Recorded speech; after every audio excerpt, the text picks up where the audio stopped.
오늘 본문은 이제 5장 이야기하고 좀 연결이 되어 있습니다. 베데스다 못가에서 38년 된 그 환자를 치유해 주는 사건. 그날이 안식일이었고 유대인들은 안식일에 병을 고쳤다 해가지고 안식일법을 위반했다. 그래서 비난하고 심지어는 죽이려고 하는 지경까지 이제 이르게 됐습니다. 그런 배경 하에서 이제 초막절이 됐습니다. 그리고 예수님께서 그 초막절에 은밀하게 예루살렘으로 올라가시고 명절의 한 중간쯤 되어 가지고 성전에서 예수님께서 이제 하나님의 말씀을 가르치는 그런 모습. 그런 속에서 사람들이 예수님이 배우지도 않았는데 어떻게 그를 알아서 그렇게 가르치느냐. 율법을 가르칠 자격이 없는 거예요. 왜? 랍비 교육을 받아서 랍비가 돼야 되는데 그런 적이 없거든요. 그러니까 무자격자다. 그렇게 판단을 하고 예수님의 그 교훈의 말씀 가르침을 받아들이지 않고 논쟁을 불러일으키고 있는, 그래서 그에 대해서 예수님께서 이제 대답을 하시는 말씀이 이제 본문의 말씀입니다. 우리가 무엇을 근거로 해서 이것이 진리의 말씀인가, 그걸 판단할 힘이 우리에게 있어야 돼요. 이것 때문에 이것이 진리야 라는 지혜를 얻었으면 좋겠고, 또 어떤 마음으로 주님을 따라야 하는지 그 부분에 대해서도 말씀을 하십니다. 그 말씀을 듣고 여러분들이 믿음으로 행할 수 있는 은혜가 있기를 주의 이름으로 축복합니다. 첫 번째 15절 말씀, 성전에서 가르치시니 유대인들이 놀랍게 여겼다. 그 가르침이 특별한 거죠. 그 이야기는 본문에 언급되지 않았지만 유대인들이 놀랐다. 왜 놀랐느냐? 배우지 아니했는데 어떻게 그를 아느냐 하는 거예요. 놀라긴 놀랐어요. 가르침이 너무 탁월했기 때문에 놀랐단 말입니다. 그럼에도 불구하고 그 가르침에 대해서 수용을 할 수가 없는 거예요. 왜냐하면 유대인들의 눈에는 이미 안식일법을 어긴 예수님이거든요. 유대인들 입장에서 가르침의 내용은 그래 놀래. 그런데 그가 행한 삶의 모습을 보니 모세의 율법을 어기고 있는 겁니다. 그러니까 너 배우지도 않았는데 어떻게 가르칠 수가 있어? 그 배경을 문제 삼고 있는 거예요. 정식으로 랍비 교육을 받지 않았는데 어떻게 가르칠 수가 있느냐 라고 하는 그 예수님의 배경을 문제 삼고 있는 겁니다. 이 문제에 대해서 예수님은 전혀 다른 차원의 권위를 말씀을 하고 있습니다. 16절 말씀 보십시오. 예수께서 대답하여 이르시되 내 교훈은 내 것이 아니요 나를 보내신 이의 것이다. 예수님의 가르침이 권위가 있고 예수님의 가르침이 참되고 예수님의 가르침이 진리인 것은 예수님을 보내신 이의 것이기 때문에, 하나님의 것이기 때문에, 즉 하나님 아버지로부터 온 말씀이기 때문에 예수님이 가르치는 모든 가르침의 내용은 진리이고 그것이 온전한 하나님의 참 말씀이다 라고 하는 겁니다. 그 문제가 있어요. 이 말씀이 그러면 하나님으로부터 온 것인지 아닌 것인지 어떻게 분별하냐 그거예요. 우리가 기록되어진 성경 말씀은 이게 하나님의 말씀이라고 우리가 권위를 부여해서 인정을 해요. 그리고 이 말씀을 근거로 해서 글을 쓰거나 이제 설교를 하거나 이러면 그게 하나님의 말씀이구나 이렇게 듣는단 말이에요. 기본적으로 권위를 부여하기 때문에 들어요. 그런데 여러분, 성경을 읽고 설교를 듣고 무엇도 하냐면 비판도 해요. 판단도 한다 그 말이에요. 우리가 살아가면서 접하는 말씀들이 상당히 많이 있습니다. TV에 나오죠. 인터넷 열어보면 수없이 하나님의 말씀이 쏟아지죠. 설교 역시 수없이 쏟아지죠. 그러니까 말씀의 홍수, 설교의 홍수 속에서 우리가 살아나가요. 그런데 정말로 저게 하나님의 말씀이 맞아? 정말로 저게 참이야? 정말로 저게 진리 말씀 맞아? 이렇게 질문을 던진단 말이에요. 그러면서 저건 아닌 것 같은데 등등 많은 반응들을 보인다 하는 겁니다. 무엇이 하나님의 말씀인지 아닌지 분별할 수 있는 힘이 우리에게 있다라고 생각하는 경우가 많아요. 그러면서도 헷갈리는 경우도 많아요. 이게 정말 하나님 말씀이야? 라고 의문부호를 찍는 경우도 많이 있다라고 하는 겁니다. 하나님께로부터 보내심을 받아서 하나님께서 주신 말씀을 전하기에 진리이다라고 예수님이 전제하면서 16절에 말씀을 해요. 그러면서 17절 말씀에 이렇게 이야기합니다. 사람이 하나님의 뜻을 행하려 하면 이 교훈이 하나님께로부터 왔는지 내가 스스로 말함인지 알리라. 사람이 우리가 하나님의 뜻을 행하면 안다. 이렇게 요약할 수 있는 거예요. 하나님의 뜻을 행하면 그것이 하나님의 말씀인지 아닌지를 분별할 수 있다.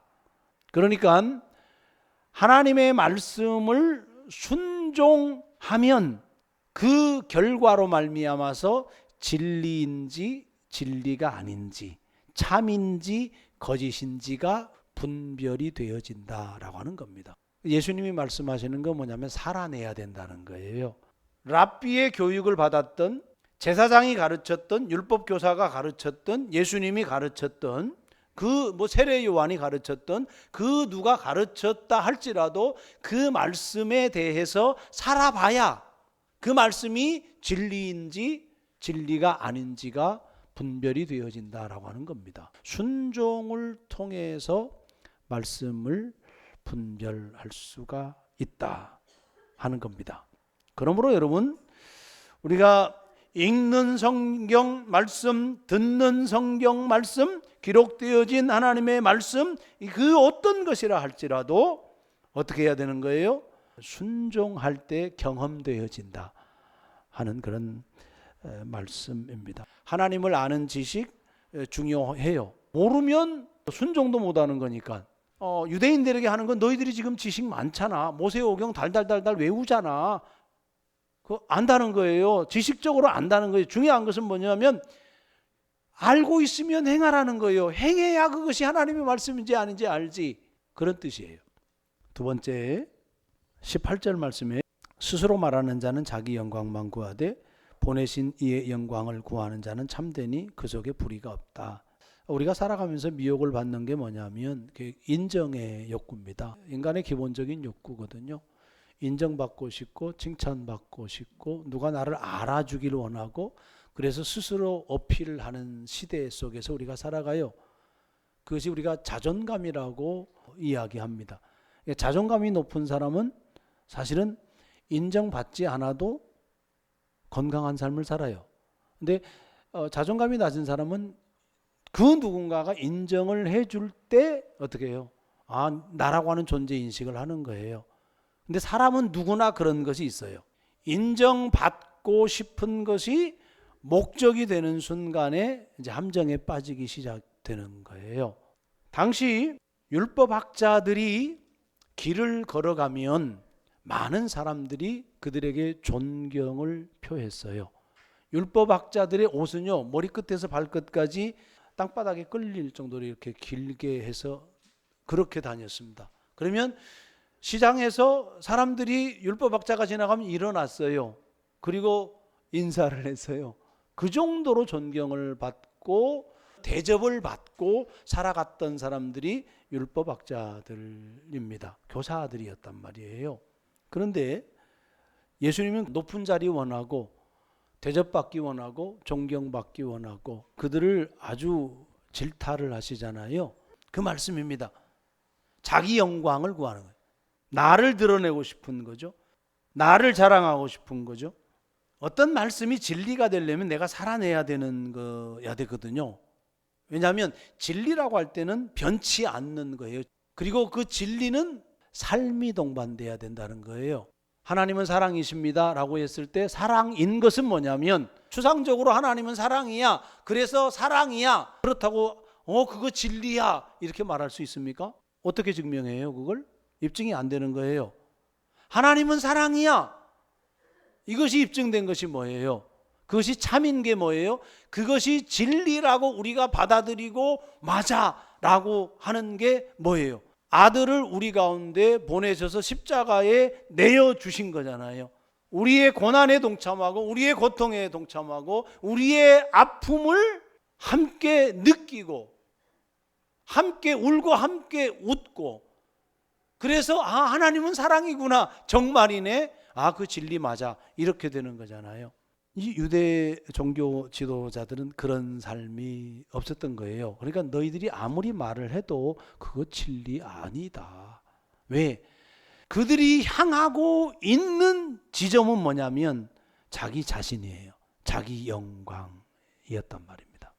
그래서 여러분, 진리와 비진리를 가르는 결정적인 기준이 뭐냐면 누구의 영광을 구하느냐, 그거예요. 나의 영광을 구한다 그러면 불의한 거다. 유대 종교 지도자들은 율법을 지킨다는 명목으로 자기들의 기득권을 지키려고 노력을 했고 자기들이 영광을 챙겼습니다. 성전을 이용해서 자기들의 탐욕을 채워 나갔던 사람들이 종교 지도자들이었잖아요. 그런데 예수님은 철저하게 아버지의 영광만을 구하셨어요. 요한복음의 특징은 영광이라고 하는 단어를 자주 써요. 13장에서 20장까지는 영광의 책이다 그랬습니다. 예수님의 십자가의 순환 사건을 요한은 영광으로 표현됐어요. 십자가의 고난당하심, 십자가의 죽으심, 무덤에 장사되시는 것을 거룩이라고 표현하고 영광이라고 표현했어요. 왜? 하나님의 뜻이 이루어지는 모습이니까. 하나님의 말씀, 하나님의 마음, 하나님의 뜻이 이루어지는 것이니까 그것이 영광이에요.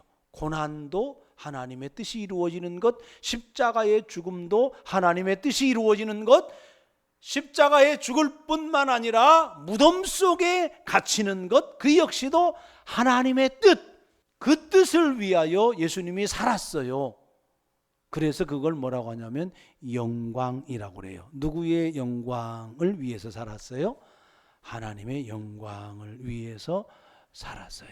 여러분, 우리의 신앙이 참인지 거짓인지 분별할 수 있는 기준은 누구의 영광을 구하면서 살아가느냐, 그거예요. 영적 싸움이 계속되지 않겠습니까? 날마다 영적 싸움이 우리 안에 일어나지 않겠습니까? 그래서 여러분, 이건 싸움이에요. 영적인 싸움이에요.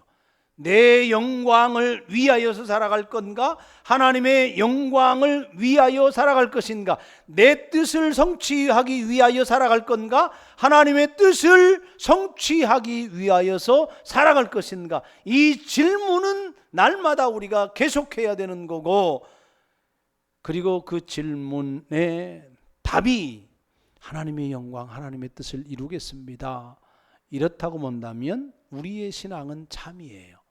우리의 신앙은 진리의 길을 걷고 있는 겁니다. 그 영적 싸움을 우리는 싸우는 겁니다. 마지막, 예수님께서 유대 종교 지도자들의 이중성을 찌르고 있는 말씀을 우리가 확인할 수 있습니다.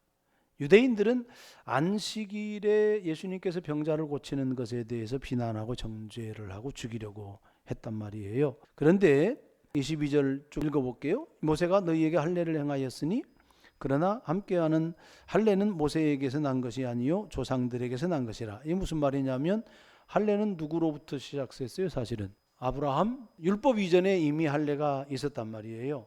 그래서 그 이야기고요. 그러므로 너희가 안식일에도 사람에게 할례를 행한다. 할례를 행하는 게 노동이에요, 아니에요? 또 피를 보는 거잖아요. 일이에요. 그런데도 할례법을 지키기 위해서 안식일을 어찌 보면 범하면서까지 할례를 행하여 모순이죠. 할례법도 지켜야 되고 안식일법도 지켜야 되는데 할례법을 지키기 위해서 안식일법을 위반해요. 그 이중성을 예수님이 지적을 하는 겁니다. 그런데 내가 안식일에 사람의 전신을 건전하게 한 것으로 너희가 내게 노여워하냐? 생명을 살리는 일을 안식일에 한 것을 가지고 너희들이 노여워하고 너희들이 분노해가지고 나를 대적하고 적대시해서 나를 죽이려고 하느냐? 그 이야기해요. 그러면서 24절 말씀합니다. 외모로 판단하지 말고 공의롭게 판단하라. 겉모양으로 판단하지 말아라. 그 말이에요. 선입견으로 판단하지 말아라. 너희들이 갖고 있는 전통, 문화로 판단하지 말아라. 너희들이 가지고 있는 형식으로 판단하지 말아라. 안식일법이 있어요? 할례법이 있어요? 자, 그러면 안식일에 정신이 있는 거잖아요. 정신을 가지고 이야기해야 되지. 안식일의 정신은 뭐예요? 쉼이에요. 쉼. 창조 마지막 날 안식하셨다. 쉼이에요. 또 더 나아가서 출애굽이에요. 해방이에요. 해방. 자유. 그러면 몸이 해방돼, 우리의 생명이 해방돼, 고통이 해방돼, 아픔이 해방이 돼. 관계가 갈등이 있는데 갈등이 회방이 돼. 이것이 다 뭐예요? 안식일 정신이잖아요. 생명을 살리고 삶이 살아나고 우리가 건강하게 되어지고 이러한 것들을 행하는데 안식일에 행해도 괜찮아요. 주일에 행해도 괜찮아요. 주일날 사람이 아프면 병원에 가야 되는 거지 당연히. 피가 철철 흘러가지고 병원 가가지고 수혈해야 돼요, 안 해야 돼요? 수혈해야 되잖아요, 주일날도. 왜? 생명을 살리는 일인데. 그 이야기입니다. 외모로 판단하지 말라는 게 중요한 것은 뭐 정신이, 안식일의 정신. 그건 뭐예요? 생명을 보호하고 생명을 살리는 일. 공의라고 하는 게 참 어려운 말이지만 굉장히 폭넓게 해석되어지고 폭넓게 적용이 되어지는 것이지만 하나님과 올바른 관계를 맺으면 너희들도 이웃과의 관계를 올바로 맺어라. 이것이 공의거든요. 하나님이 사랑하면 이웃과도 사랑해야 되는 거잖아요. 하나님이 생명을 살리는 것이면 우리가 이웃을 어떻게 해야 돼요? 살려야 되는 거예요. 그것이 공의라는 거예요. 하나님이 우리를 환대했네? 그러면 우리도 환대해야지. 그게 공의예요. 하나님이 친절을 베풀어요. 하나님이 자비를 베풀으라고 그래요. 하나님이 용서하라고 해요. 그럼 우리도 어떻게 해야 돼요? 자비를 베풀고 용서하는 삶을 살아야 돼요. 이것이 공의예요. 그런데 우리는 이유가 많이 들어. 이것 때문에 안 돼, 저것 때문에 안 돼. 걸림돌이 많은 거잖아요. 그 걸림돌이라고 하는 것이 외모, 전통, 문화, 형식, 규범 등등 이러한 것에 갇혀서 본질을 보지 못하고 본질을 왜곡시켜버리는 것. 그게 외모라는 말입니다. 말씀을 맺습니다. 여러분, 지식도 중요합니다. 그런데 성경 지식, 하나님을 아는 지식은 그 말씀에 순종할 때 분명하게 보여요. 그래서 순종의 중요성을 말씀합니다. 나의 영광을 구하면 불의의 삶을 살아가요. 그런데 하나님의 영광을 구하며 살아가면 진리의 생명의 삶을 살아가요. 마지막으로 사람을 외모로 판단하지 말아라. 하나님의 마음으로 사람을 판단해라 하는 그런 말씀입니다. 이번 한 주간 내 뜻이 아닌 하나님 아버지의 뜻을 행하면서 주님의 사랑으로 진리 안에서 참 쉼을 누리고 참 자유를 누리는 우리 모두가 되기를 주의 이름으로 축복합니다.